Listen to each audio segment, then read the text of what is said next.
Tapos itong Insta360 Go 3. 128GB Canon SX500 kararating lang ngayon at SX540 IS. Ito po yung point and shoot na camera na mahaba yung zoom. 30x zoom. So yung hinahanap kasi ng mga pumupunta sa atin mga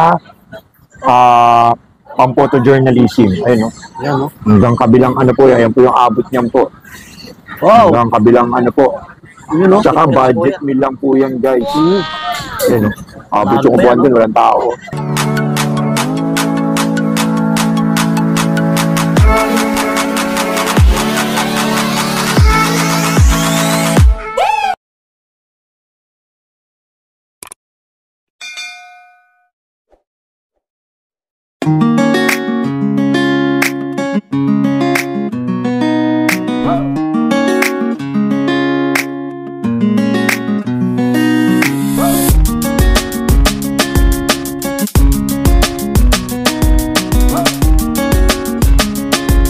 Alright mga buddy, magpa-flex ulit tayo ng mga mirrorless naman kasi nag-part 1 tayo ng DSLR.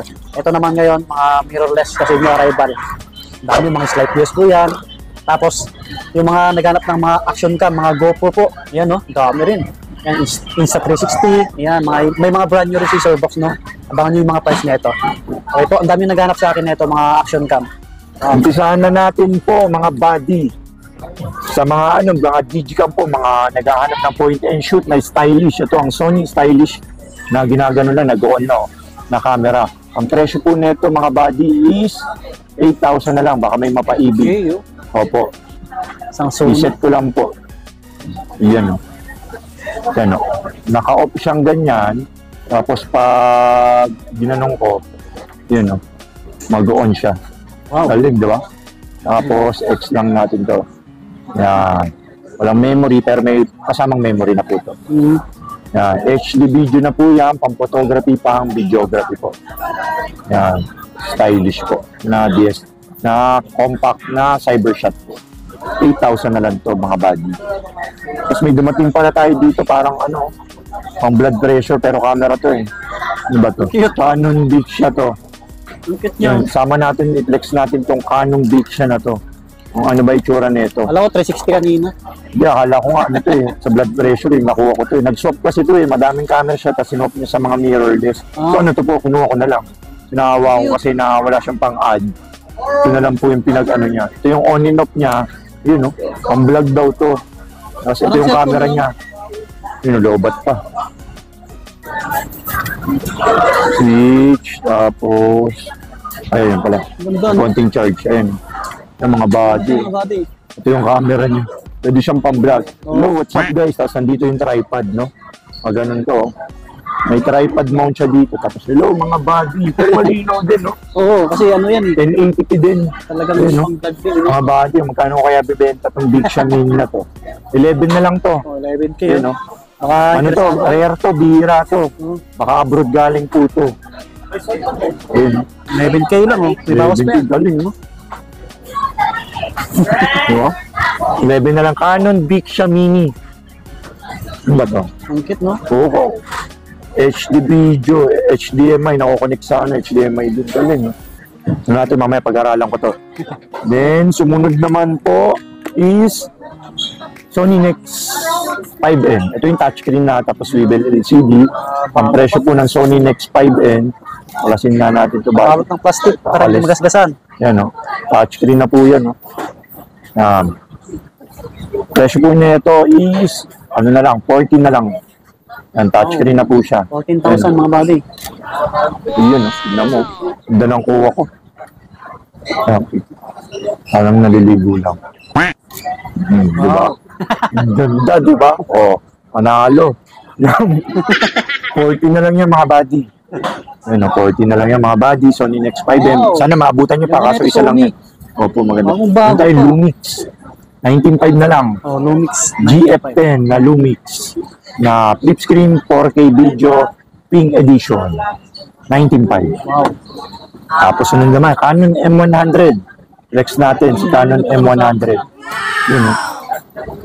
Nakaraan, wala tayong stocks na ito. Ngayon, nagka-stocks tayo. Kaso, ang problema, dalawa lang. Limited lang. Wala, ubus na naman.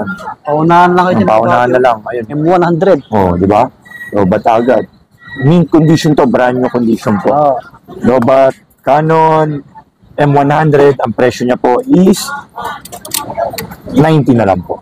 19K. 19,000. Opo. Yan, lahat. Brand new condition yan. Good as Lahat brand po yan. new po. Negotiable pa, sir. Opo. Yung mga mirrorless. Mga mirrorless. Tapos meron din tayo mga Fujifilm X-A3.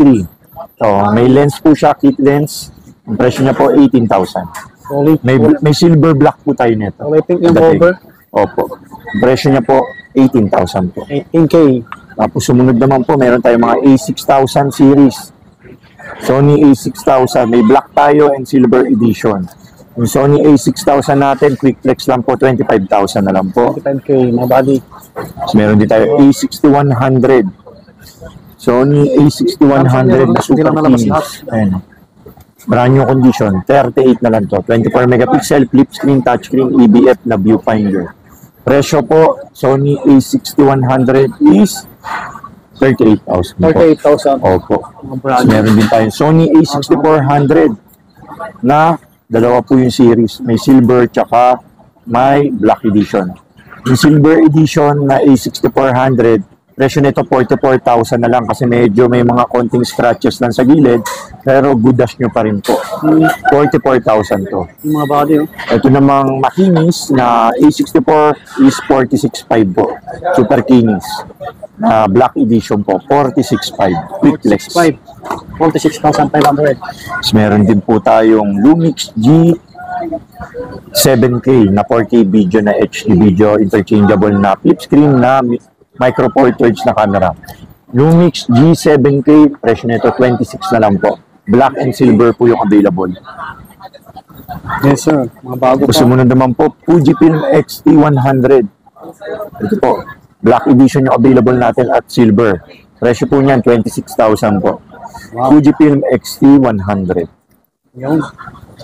I-flex din po pala natin itong Canon EOS M50 Mark II at Mark I. Yung Mark I po, 29. Tapos yung Mark II po, 37,000 po. 7K yung Mark II. Opo. Dami naghanap din sa akin. Oo, madami naghahanap nito, buddy, kasi maganda yung quality nito. Kasi 4K na to, HD video, flip screen, Wi-Fi, vlogging na po. Singit natin tong dalawang chikiting na to. Ang Canon SX500, kararating lang ngayon, at SX540 IS. Ito po yung point and shoot na camera na mahaba yung zoom. 30x zoom. So yung hinahanap kasi ng mga pumupunta sa atin, mga pang-photojournalism. Ayun, no? Yan, no? Hanggang kabilang ano po, yan po yung abot niyan po. Wow! Hanggang kabilang ano po.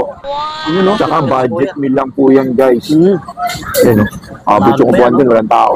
Food court. Ayun yun, Uwian food na court kasi po yan, sila eh. food court. Ang presyo po nito po is 11,000 na lang Oh, po. 11K. Opo. Wow. 11,000 po. Tapos Budget meal na meron rin din po po yan. tayong SX 540 IS. Ito yung mas pro, mas malaki, 50x zoom. Wow. Presyo nito 16,000 po. 16,000. Opo. Mahaba din yung zoom lens nito, 50x, 16,000. Mm. So, meron din pala tayo bagong flex natin, Fujifilm X-T30 Mark II with leather case na po, brand new condition Stig din nito. with kit lens. X-T30 Mark II po. Mark II po yan, ang presyo po niyan 52,000. 52K. Opo, 52K po yan, buddy. Ang Fujifilm X-T30 Mark II po. Maganda po yung super kinis po. Tapos kunin din natin to mga Sony A7C, meron din pala tayo. Yan, Wow. Another Sony. Sony A7C na brand new condition, 70,000 po to, Sony A7C. Yun, no? Tapos meron din tayo mga Sony A7 IV. Yan, no? Yan yung mga Sony high-end. A7 IV, mga high-end. Sony A7R4. Tapos Sony A7S3. Yun, no? At Sony A7R4. Meron tayo A7 III, A7 II, A7S, A7S3, A7 III, A7 II. At yun po, yung ano niya po, Mga price. price, nasa Facebook na lang po yan. Nag-open din po pala kami ng swap. Nag-accept po ako ng trading sa mga high-end po. Yun, mga buddy, tuloy tayo ulit sa mga GoPro naman.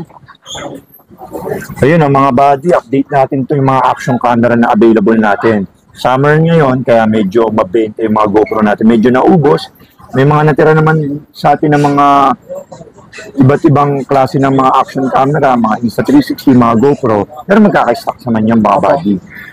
Quick flex na lang din natin itong, halimbawa, itong GoPro Hero 4 Session. Ito 4.5 na lang to body.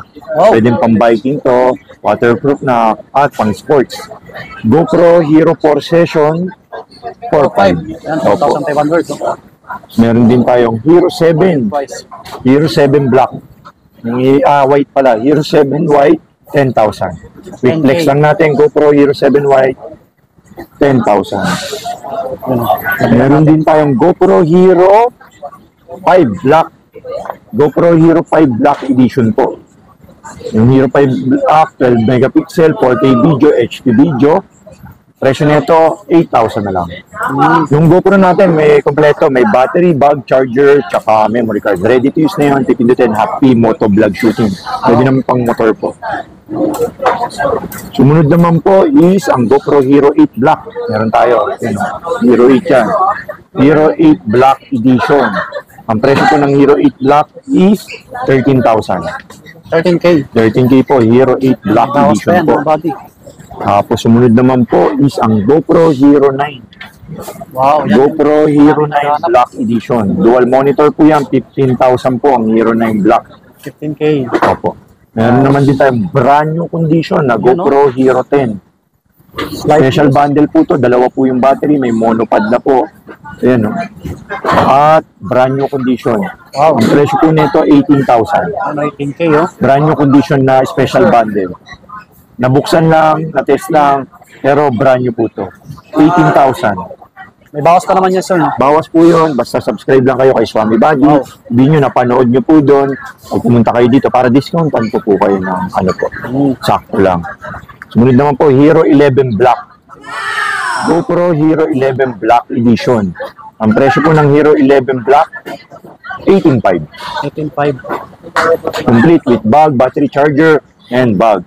Sumunod naman, Hero 12 Black Edition. May box pa. Yung Hero 12 Black, brand new po, 27 megapixel yan, 5K, 4K, 2.7K video. Pwede na pong DD ready, HDR, at live streaming, at pwede na po sa AirPods po ito. Yung Hero 12. Ang presyo po, 24,000. 24K, mga buddy. Oh. Opo. Brand new po yun. Mas meron din tayo mga Osmo Action. Osmo Action 3. Yun, no? Meron tayo Osmo Action 3 na slight reuse. Yan, no? 15,000 po yan with memory card and accessories na po. Yes, sir. Kami naghanap sa Osmo Action 3, makinis to, tsaka brand new condition. Meron naman din tayong brand new, 18,000 po. 18K. 18K, brand new Osmo Action 3. Meron din tayo Osmo Action 4 body, ayun, no? Sa ilalim. Ayun, ito.